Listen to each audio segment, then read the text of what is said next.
First World War. It starts with literally horses and carriages and ends with tanks. So it's the moment where modern war, you could argue, begins.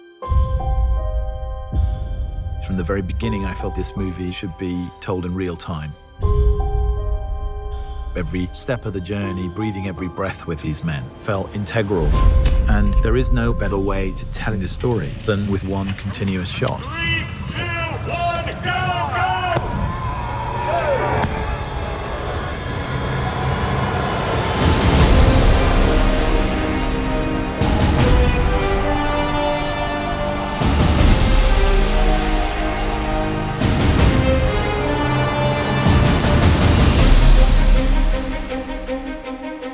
From the first moment I talked to Sam about the idea of it as a one-shot movie, I knew it was going to be really immersive.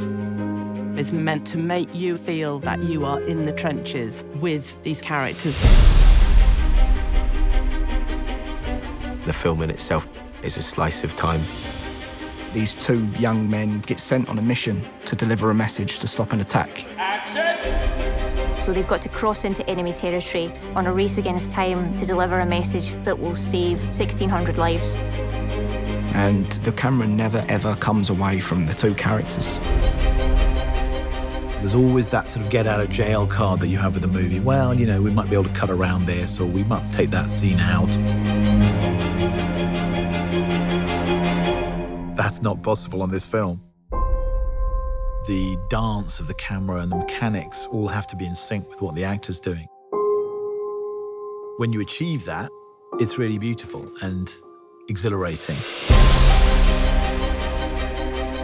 Sometimes you have a camera being carried by an operator, hooked onto a wire, and the wire carries it across more land, and it's unhooked again. That operator runs with it, then steps onto a small Jeep, which carries him another 400 yards, and he steps off it again and goes round a corner. Let's go back to one. This film does not take place in a series of interiors. This is endless exteriors.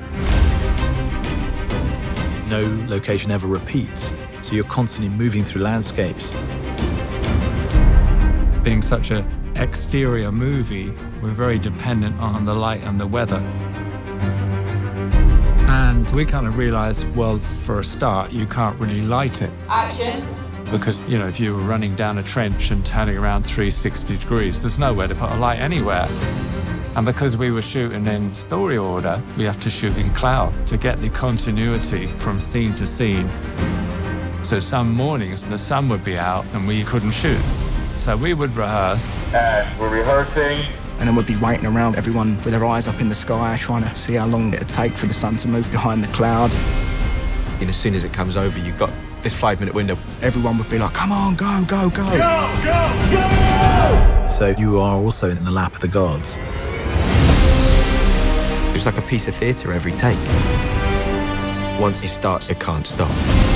If something goes wrong, you just have to keep going. Until you actually see it on a screen, you don't really realize how immersive it is and how that technique kind of draws you into it.